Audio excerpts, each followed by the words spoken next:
Mike, thank you for joining me. First of all, let's just clear the air about what you do and what's your story? Sure. We run a Bitcoin mining business, but a little bit more than that. We essentially own and operate data centers in various parts of the world, in Canada and South America, and we're always looking to expand abroad. So our business is quite distributed. I have teams in South America and Canada. We have partners in Asia as well. So we span different time zones and it's sometimes a logistical challenge. Um, but yeah, essentially we've been running a small multinational startup. Small and multinational. It's so obviously we work with you with InboxDone. You have two of our team members who've been helping you for quite a while now. But before we start working together, I'd just love to know even what brought you to think you needed help? Were you in a specific situation? Like what was your life like? Well, I just had this general feeling of overwhelm at some point. There's like always stuff happening and the pile always got bigger and essentially uh sometimes tasks that were critical today would just not get done for a week or two and then they're no longer critical when they're 2 weeks late, but they just never got done and you forget about them and maybe they pop up 3 months later and well yeah, I forgot to do so. I was looking for a solution. I heard a lot about different types of virtual assistants and remote assistants and InboxDone caught my eye. I looked at various offerings and opted to go with you guys.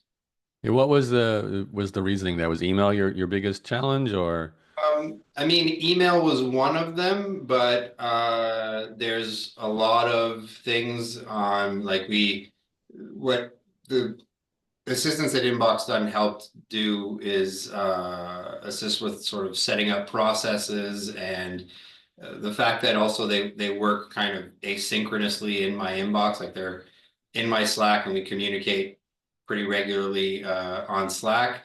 But then we'd set up a way to sort of create recurring tasks and manage everything that comes up. And so as a result, now a year later, I feel much more up to date on things. And even though things still fall to the wayside, that it's now my own fault as a result instead of just overwhelming workload.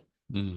Tell me more about the transition. I don't know if you'd worked with executive assistants or virtual assistants beforehand. So, were you ready to delegate? Was this something new to you? Was it hard? Was it easy? Somewhat almost intrusive at first because like you give them accesses to everything you do. So there is that element of trust and there's a lot of proprietary information that we deal with and security issues, etc. But we were able to set something up that worked. And after about a month and a half, the assistance test and Allison got the hang of both what I did and how I dealt with the daily tasks, and they both figured out what needed to be done, and then kind of made recommendations and helped. And they're familiar with a lot of productivity tools. They recommended some stuff. We started using them, and it's helped tremendously. What do you find it's like working with two assistants? Is that, I mean, obviously it's something unique to our company, but did you have that kind of experience before? Was that something you were looking for? Well, I mean, I work with lots of people day to day, but they sort of work on the same tasks together, which is kind of nice. Also, it means that like there's never really downtime because there have been times with either Tessa or Allison have taken time off and the other sort of picks up the slack. They're also because they're remote, I think they're in different time zones. So one tends to do a check-in in the morning and review stuff that I'm doing, before noon, and then the other one will do a check-in in the afternoon. So I get like not round the clock coverage, but good coverage. And yeah, and just generally the working relationship's been good. We even have regular sort of meetings where we chat. It's not strictly text based.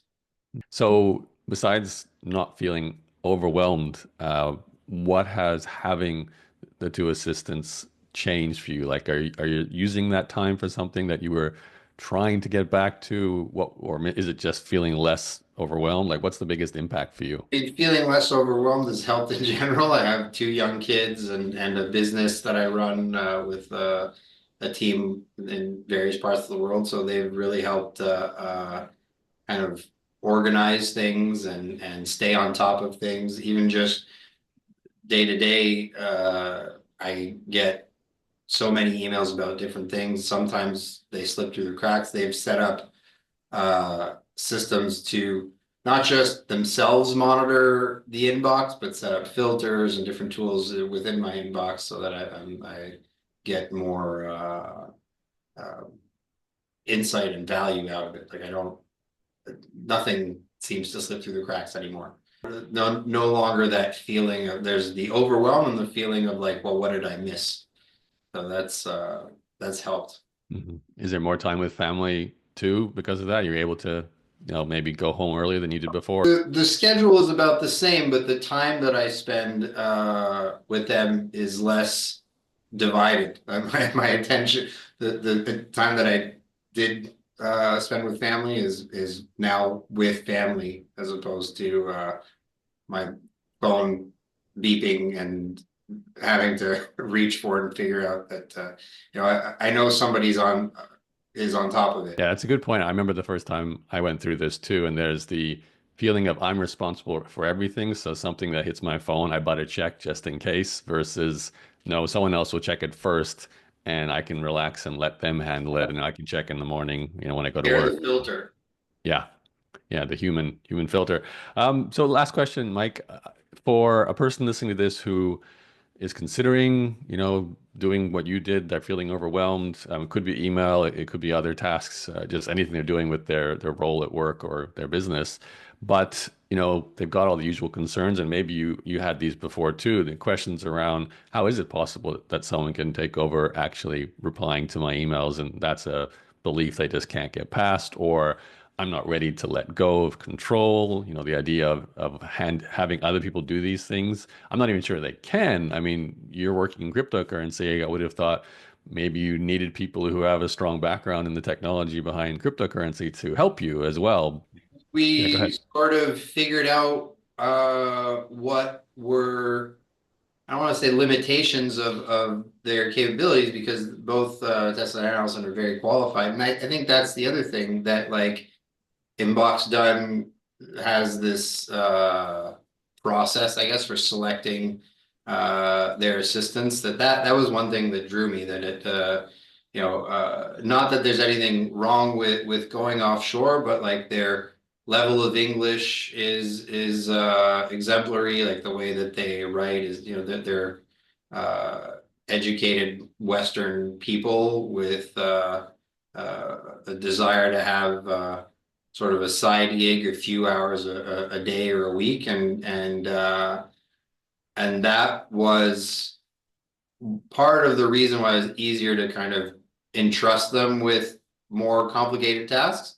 Um, but they're still like even on things where they do need my input, they get my input, right? Like if I ask them to draft something, they'll put together sort of the skeleton and I'll review it and add my touch and then it goes out. So yeah, obviously like the delegating things that you feel are vital is never an easy or comfortable process, but it's just it takes time to figure out who you're working with and what you can do. So in conclusion, then what would you say to someone who is listening to this if they're on the fence and not sure whether to do it?